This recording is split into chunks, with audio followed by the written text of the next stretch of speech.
The words hit me like a slap across the face, but I kept my expression neutral as I cut another piece of prime rib.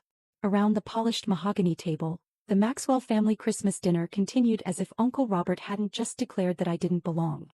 "That's right," Aunt Linda chimed in, raising her wine glass. "Blood is thicker than water after all." My cousins Derek and Melissa nodded approvingly. Derek, who was 28 and had never worked a day outside the family construction business, smirked at me from across the table. "No offense, Tyler, but when Grandpa built Maxwell Construction, he meant it to stay in the bloodline." "Exactly," Uncle Robert continued, his voice carrying that authoritative tone he'd perfected over 40 years of running the company. "We've been talking as a family and we've decided that leadership positions need to go to actual Maxwells. Not." He gestured vaguely in my direction. "Charitable cases." I took a sip of my water and smiled politely. "I understand completely." What they didn't understand was that their charitable case had been quietly funding their lifestyle for the past 3 years. My adoption story was family legend by now. When I was 7 years old, my parents died in a car accident, and my mother's sister, Aunt Margaret, had taken me in. Uncle Robert was Margaret's husband, and while Margaret had welcomed me with open arms, Robert had always made it clear that I was an obligation, not a son. "We're raising you out of duty to your mother," he told me more than once. "Don't forget that." I never forgot. How could I, when it was repeated at every family gathering, every holiday, every time I achieved something they didn't expect? When I graduated valedictorian from high school, well, we certainly invested enough in tutoring. When I got a full scholarship to MIT, lucky break. Probably helps being a minority case study. When I started my own tech company at 23, playing around with computers. He'll come back to reality soon enough. But I hadn't come back to reality. Instead, I built Meridian Technologies into a $2.8 billion enterprise specializing in construction management software and IoT solutions for smart buildings. Our clients included every major construction company in the state, and several international corporations, including Maxwell Construction. What Uncle Robert didn't know, what none of them knew, was that 3 years ago when Maxwell Construction was on the verge of bankruptcy due to his disastrous expansion into the Florida market, a mysterious investor had swooped in to save the company. That investor was Meridian Capital, my investment arm. I'd pumped $50 million into Maxwell Construction through a web of holding companies and shell corporations, restructured their debt and modernized their entire operation with my software systems. The company went from losing $12 million a year to making $18 million in profit. Uncle Robert took all the credit, of course. He told everyone that his brilliant leadership had turned the company around. He bought a new BMW, a vacation home in Aspen, and gave his wife and children generous bonuses for their hard work. None of them worked hard. Derek showed up late, left early, and spent most of his time on social media. Melissa had an MBA she'd never used and a title she'd never earned. And Uncle Robert? He spent most of his time on the golf course, letting the professional management team I'd quietly installed run the actual business. "Tyler's been awfully quiet," Aunt Linda observed, refilling her wine glass. "Cat got your tongue?" "Just enjoying the family conversation," I said. "Speaking of family," Uncle Robert said, "we've made some decisions about the company structure going forward." Here it comes, I thought. Derek is going to be taking over as VP of Operations next month. Melissa will become VP of Finance. And Linda is going to head up our new Human Resources department. Melissa beamed. "I'm so excited. Finally, a chance to use my MBA. "What about Tyler?" Aunt Margaret asked quietly. She was the only one at the table who'd ever truly treated me like family. Uncle Robert's expression hardened. "Tyler has his own interests. His computer business keeps him busy enough."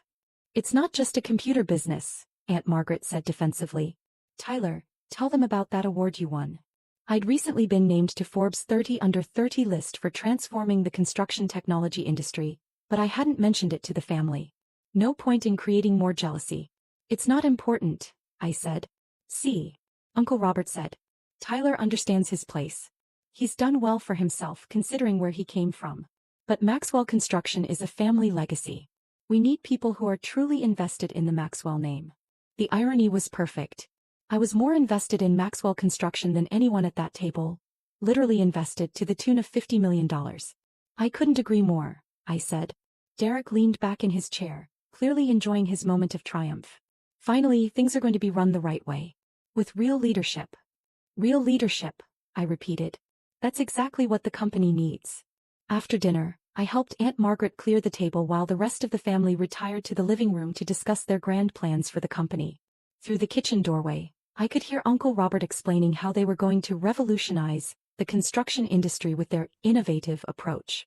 Tyler, Aunt Margaret said quietly, I want you to know that I don't agree with any of this. It's okay, Aunt Margaret. Really? No, it's not okay. You're as much a part of this family as anyone else. More than anyone else, honestly. You're the only one who visits me regularly, who calls just to check in, who remembers my birthday. Family isn't about blood, I said. It's about who shows up when it matters. Exactly. And you've always shown up. What she didn't know was that I'd been showing up in ways the family couldn't even imagine. When Melissa's wedding had gone over budget, an anonymous gift had covered the additional costs. When Derek's gambling debts had threatened to destroy his credit, a mysterious benefactor had paid them off. When Uncle Robert's medical bills from his heart surgery had mounted up, his insurance had suddenly approved coverage they'd initially denied. I'd been taking care of the Maxwell family for years, just like Aunt Margaret had taken care of me. The difference was I did it quietly without credit or recognition. But apparently that hadn't earned me a place at the family table. I stayed for another hour, listening to them plan their takeover of the company I'd saved. Derek outlined his vision for streamlining operations, which mostly involved firing the competent people I'd hired and replacing them with his friends. Melissa discussed optimizing cash flow, which seemed to mean giving themselves larger salaries. Uncle Robert presided over it all like a king dividing his kingdom, never suspecting that his kingdom only existed because of the charitable case, sitting quietly in the corner. At 9 p.m. I made my excuses and left. The next morning I was in my office by 7 a.m. Meridian Technologies occupied 3 floors of a downtown high-rise, with views of the city skyline and the mountains beyond. My corner office was minimalist but comfortable, the kind of space that said, successful without being ostentatious. I spent an hour reviewing the quarterly reports for all my investments, including Maxwell Construction. The company was performing well, largely because of the management team I'd installed and the technology infrastructure I'd provided. Without my continued investment, they'd last about 18 months before the old problems resurfaced. At 8:30 a.m. I called my investment manager. Sarah, it's Tyler. I need you to initiate a complete divestiture from Maxwell Construction. The construction company? Tyler, that's been one of our most successful turnarounds. They're showing consistent profits, good management, strong market position. I know. But I want out. Can I ask why? If this is about portfolio diversification, there are other options. It's personal. Sarah had been managing my investments for 5 years. She knew better than to argue when I said something was personal. How quickly do you want this done? Today. Full withdrawal of all capital, termination of all contracts, complete severance of business relationships. Tyler, that's $50 million in investments, plus ongoing contracts worth another $20 million annually. Are you sure about this? I'm sure. Hey, I'll need a few hours to structure this properly. The contracts have specific termination clauses, and we'll need to give them the required notice periods. How much notice? For the investment withdrawal, we can do it immediately. It's structured as callable debt. For the contracts, most have 30-day termination clauses. Do it. This is going to cause some serious disruption for them. I know. After I hung up, I sat back in my chair and looked out at the city. Somewhere out there, Uncle Robert was probably arriving at his office, ready to start his first day as the undisputed king of Maxwell Construction. Derek was probably planning his first streamlining meeting. Melissa was probably designing new business cards with her VP title. None of them had any idea that their kingdom was about to crumble. My phone rang at 10:15 a.m. Tyler, it's Sarah. I've initiated the withdrawal. Their bank should be notifying them within the hour. What about the contracts? Termination notices will be delivered by courier this afternoon. All technology support will cease in 30 days. All consulting agreements are terminated, and the software licenses will revert to limited basic functionality. And the management team? The executives we placed there are employed through our consulting division. They'll be reassigned to other projects. Perfect. Tyler, I have to say this company is going to be in serious trouble without our support. Are you prepared for that? They wanted to run things themselves. Now they'll get their chance. My phone started ringing again at 11:30 a.m. Uncle Robert's number flashed on the screen. I let it go to voicemail. He called back immediately. Voicemail again.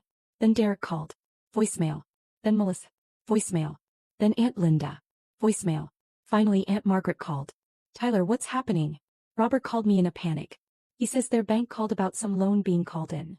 I couldn't say, I replied honestly. He's saying something about $50 million? That's impossible, right? I mean, where would they even get that kind of loan? You'd have to ask him. Tyler, Robert wants to talk to you. He says it's urgent. I'm sure it is. Can you call him back? He's beside himself.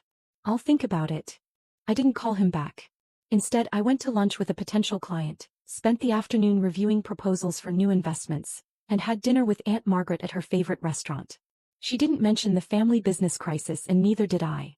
My phone had 17 missed calls by the time I got home.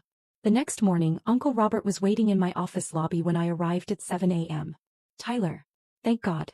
We need to talk. He looked terrible. His usually perfect hair was disheveled, his expensive suit was wrinkled, and his face was pale with exhaustion. Uncle Robert. This is a surprise. Tyler, I need your help. Something terrible has happened. I led him to my office, noting how his eyes widened as he took in the scope of my business. The busy trading floor visible through glass walls, the expensive art, the panoramic city views. Tyler, I had no idea your business was. This place is. What can I do for you, Uncle Robert? He sat down heavily in the chair across from my desk. Our main investor has pulled out. $50 million gone. Just like that. And our technology contracts have been terminated. The software systems that run our entire operation, we're losing access in 30 days. That's terrible. It's worse than terrible. It's a disaster. Without that investment, we can't meet our obligations. Without the software, we can't manage our projects. The company is going to collapse. What do your lawyers say?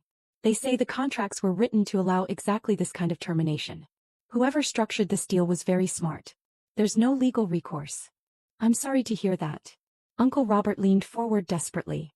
Tyler, I know we haven't always. I know I can be difficult sometimes. But you're family. We're family. And family helps family. Are we family? Of course we are. Because last Sunday you made it very clear that family business is only for real family. Not adopted kids like me. The color drained from his face.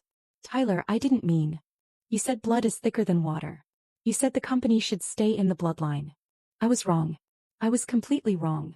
Or are you just saying that because you need something from me? Uncle Robert was now sweating despite the air conditioning. Tyler, I'll be honest. We need help. Serious help. I don't know what kind of connections you have in your business, but if you could introduce us to some investors. Investors? Yes. Someone who might be willing to step in where this other company pulled out. I opened my laptop and pulled up the Meridian Capital website. You mean someone like this? I turned the screen so he could see it. Meridian Capital's homepage showed our portfolio, our investment strategy, and our recent successes, including Maxwell Construction. Uncle Robert squinted at the screen. Meridian Capital. Wait, that name sounds familiar. Shit. They were your mystery investor. You know them. I am them. Meridian Capital is my investment firm. Uncle Robert stared at the screen, then at me, then back at the screen. That's impossible. I own Meridian Technologies, which owns Meridian Capital, which invested $50 million in Maxwell Construction 3 years ago. You. Me. But that would mean. It means I saved your company. I restructured your debt, installed professional management, provided the technology systems that made you profitable, and turned you from a failing business into a success story. Uncle Robert's mouth opened and closed without sound. It also means, I continued, that when you told me family business is only for real family, you were talking to the person who owns 60% of your family business. Tyler, I had no idea. Of course you didn't. You never asked what I actually do for a living. You just assumed I was playing around with computers. This is incredible. You built all this. I built all this. While you were taking credit for turning the company around, I was the one actually doing it. Uncle Robert was now openly crying. Tyler, I'm sorry. I'm so sorry. I was wrong about everything. Yes, you were. Can you put the investment back? Can we fix this? Why would I do that? Because we're family? 2 days ago I wasn't family. I was an adopted kid who didn't belong. What changed? I changed. I was wrong. I see that now. Do you just see that you need my money? Uncle Robert wiped his eyes with his sleeve. Tyler, I know I don't deserve your help. But it's not just about me. Derek, Melissa, Linda, they all have families. The company employs 247 people. All those families depend on Maxwell Construction. I know. I've been supporting those families for 3 years. Then you know what's at stake. I leaned back in my chair and studied my uncle. He looked broken, desperate, completely different from the confident patriarch who'd ruled Christmas dinner 2 days ago. Here's what's going to happen. I said finally. Uncle Robert looked up with hope in his eyes. Maxwell Construction will fail within 6 months without my support. When it does, I'll buy the assets for pennies on the dollar. Tyler, no. I'll rename it Meridian Construction. I'll retain all the employees who want to stay with better pay and benefits. And I'll run it the way it should have been run all along. What about us? What about the family? What about you? Derek and Melissa, they're counting on those promotions. Linda needs the income. And I've put everything into this company. Derek will be fired the first week. He's incompetent and lazy. Melissa can apply for an entry-level position if she wants to actually learn the business. Linda can also apply, but she'll need real qualifications, not just a family name. And me. You can apply too. For a foreman position maybe. If you're willing to actually work for a living.